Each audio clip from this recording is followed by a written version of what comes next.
27 नवंबर 2023 को न्यूजीलैंड की नई गवर्नमेंट फॉर्म होती है और उसके एक दिन बाद एक अनाउंसमेंट आती है। उस अनाउंसमेंट में बोला जाता है कि न्यूजीलैंड हमेशा के लिए एंटी स्मोकिंग लॉ को हटाने जा रहा है।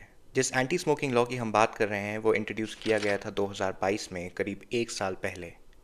इस लॉ को इंट्रोड्यूस किया था जैसिंडा आर्डन ने, जो न्यूजीलैंड की प्राइम मिनिस्टर थी उस वक्त। ये लॉ इम्प्लीमेंट होना था जुलाई 2024 में, और इस लॉ के अकॉर्डिंग टोबैको का कोई भी प्रोडक्ट खरीदना लाइफ टाइम के लिए बैन था उन लोगों के लिए जो जनवरी 2009 के बाद पैदा हुए हैं। इसके पीछे मोटिव बहुत सीधा सा था, आने वाली जनरेशन को सिगरेट खरीदने का मौका ना देना और उनको सिगरेट की लत से बचाना। इसमें पेनल्टीज भी इंट्रोड्यूस की गई थी, जिसके अकॉर्डिंग इन लॉज को ना मानने वालों के लिए $1.5 लाख का फाइन रखा गया था।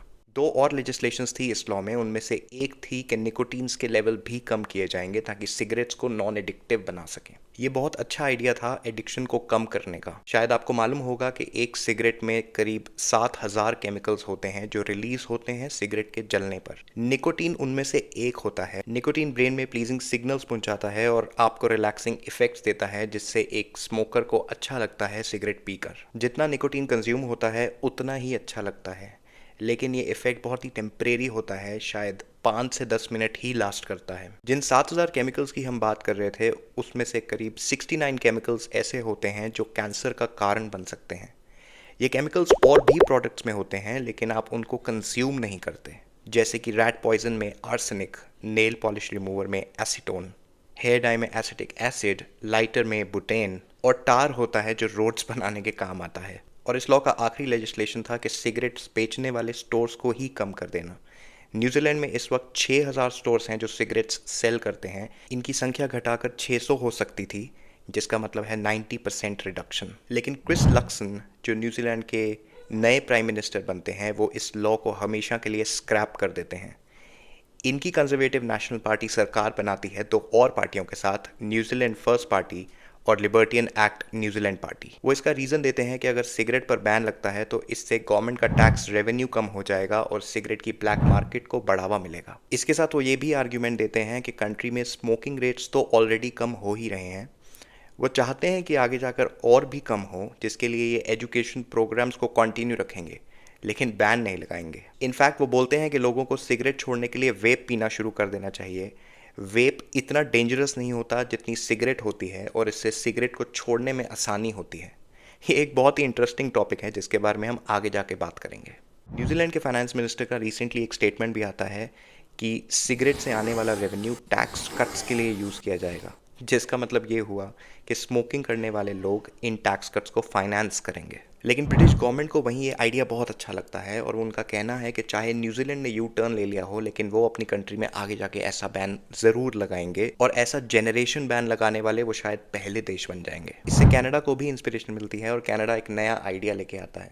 वो आइडिया ये है कि इंडिविजुअल सिगरेट्स पर प्रिंट करना शुरू कर देते हैं कि सिगरेट कॉजेस कैंसर। ऐसा करने वाला कनाडा शायद पहला देश होगा।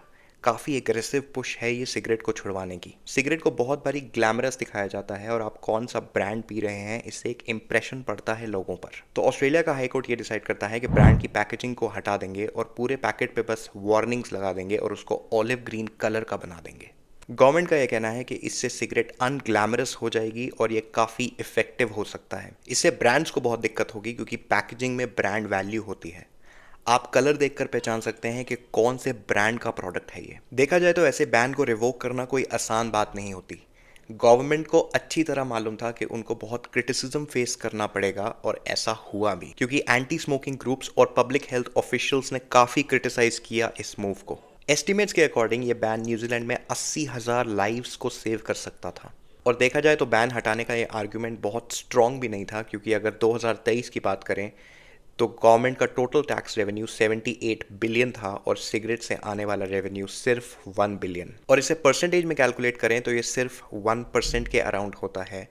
और ये सिर्फ न्यूजीलैंड ही नहीं, ज़्यादातर देशों का टोबैको प्रोडक्ट से आने वाला रेवेन्यू इसके अराउंड ही होता है। अगर ऐसे देशों की बात करें जो सिगरेट पर सबसे ज़्यादा टैक्स लगाते हैं, तो सबसे पहले नाम आता है बॉस्निया एंड हर्ट्ज़गोविना का, जो सिगरेट पर 86% टैक्स लगाते हैं, जिसका मतलब है कि सिगरेट के पैकेट का प्राइस ऑलमोस्ट डबल कर देता है ये टैक्स। और कुछ और भी देश हैं जिनका टोबैको टैक्स रेट सबसे ज़्यादा है, जैसे कि Israel, Slovakia, Bulgaria, Poland, Turkey, Estonia, Finland, Chile और ग्रीस। ये सब देश टोबैको प्रोडक्ट्स पर 80% से ज़्यादा टैक्स लगाते हैं, जो कि एक अच्छी स्ट्रैटेजी है स्मोकिंग को डिस्करेज करने की। और आपको ये जानकर हैरानी होगी कि न्यूजीलैंड सिगरेट से आने वाले टैक्स रेवेन्यू का सिर्फ 3% ही खर्च करता है एजुकेशन प्रोग्राम्स में, जिससे लोगों को स्मोकिंग को क्विट करने में आसानी होती है, जो कि एक बहुत ही छोटा सा हिस्सा है इस टोबैको टैक्स रेवेन्यू का। सिगरेट सिर्फ पीने वालों को ही नुकसान नहीं देती, बल्कि आसपास के जो लोग होते हैं उनको भी काफ़ी अफेक्ट करती है।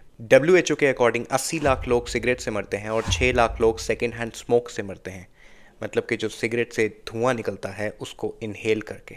इसे देखते हुए बहुत सारे देशों ने पब्लिक प्लेसेस पर स्मोक करने पर बैन लगाया हुआ है, जैसे कि Bhutan, Costa Rica, Colombia, Uruguay और मलेशिया। कोलंबिया में तो सिगरेट के पैकेट पर माइल्ड या लाइट लिखना भी मना है, क्योंकि गवर्नमेंट का ये कहना है कि टोबैको कम हो या ज़्यादा जानलेवा ही होता है। लेकिन क्या सिगरेट पर कंप्लीट बैन लगाना एक इफेक्टिव स्ट्रैटेजी है या फिर ब्लैक मार्केट को बढ़ावा देने वाली बात है? आइए समझते हैं एक रियल लाइफ एग्जाम्पल से। भूटान 2010 में पहली कंट्री बनती है टोबैको की सेल पर और पब्लिक प्लेसेस में स्मोकिंग पर पूरी तरह बैन लगाने वाली, जिसका मतलब ये हुआ कि भूटान ने कल्टीवेशन, मैन्युफैक्चरिंग और सप्लाई ऑफ टोबैको पूरी तरह से बंद कर दिया था। किसी तरह की एडवर्टाइजमेंट, प्रमोशन या स्पॉन्सरशिप पर भी रिस्ट्रिक्शंस लगा दी थी, लेकिन पर्सनल कंजम्पशन बैन नहीं होती। उस पर कस्टम ड्यूटी लगाई जाती है 100%, जिससे कि प्राइसेस डबल हो जाते हैं। ज़्यादातर टोबैको प्रोडक्ट्स इंडिया से आते थे, जो कि इंपोर्ट लाइसेंस लेकर इंपोर्ट किए जाते थे, जो कि हर एक के लिए पॉसिबल नहीं था। लेकिन इन सब के बावजूद भूटान में टोबैको प्रोडक्ट्स का यूज़ कम नहीं होता और ब्लैक मार्केटिंग और भी ज़्यादा बढ़ जाती है। क्योंकि ये सारी स्मगलिंग बॉर्डर एरियाज़ में होती है, तो 2021 में कोविड के आने पर कोविड का ट्रांसमिशन का खतरा बहुत बढ़ जाता है। इसको देखते हुए गवर्नमेंट को दोबारा से सिगरेट की सेल 2021 में शुरू करनी पड़ती है भूटान में।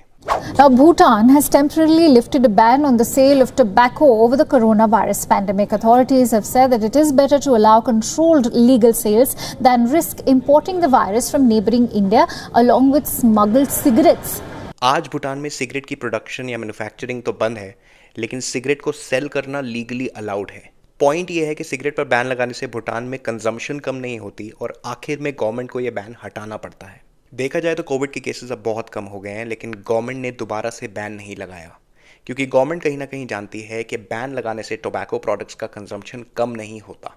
ऊपर से टोबैको की सेल से जो रेवेन्यू आता है वो भी ख़त्म हो जाता है। हमने इस वीडियो की शुरुआत में बात की थी कि वेप स्मोकिंग छुड़वाने में हेल्प करता है। ये बात ठीक है कि कम हार्मफुल होता है, इसमें कम केमिकल्स भी होते हैं, लेकिन अगर इसे लॉन्ग टर्म में कंटिन्यू रखें तो फिजिकल हेल्थ पे काफ़ी इफेक्ट पड़ता है। और रिसर्च के अकॉर्डिंग वेपिंग भी काफ़ी डेंजरस होती है आपके हार्ट एंड लंग्स के लिए। इसमें भी निकोटीन होता है, जिससे ब्लड प्रेशर बढ़ता है, हार्ट रेट बढ़ता है और हार्ट अटैक का खतरा भी बढ़ता है। और आखिर में ई सिगरेट्स और वेप बेस्ट नहीं होते आपकी स्मोकिंग को छुड़वाने के लिए, क्योंकि किसी भी कंट्री के फूड एंड ड्रग एडमिनिस्ट्रेशन ने इसको ऑफिशियली एक सेसेशन टूल अप्रूव नहीं किया। आपको क्या लगता है, क्या सही तरीका होगा एक कंट्री के लिए स्मोकिंग को रिड्यूस करने का? कमेंट करके बताइए। अगर आपको ये वीडियो पसंद आया तो सब्सक्राइब करिए। हम ऐसे ही सोशल इश्यूज़ पर वीडियो बनाते हैं और अपने सब्सक्राइबर्स की जानकारी को बढ़ाते हैं।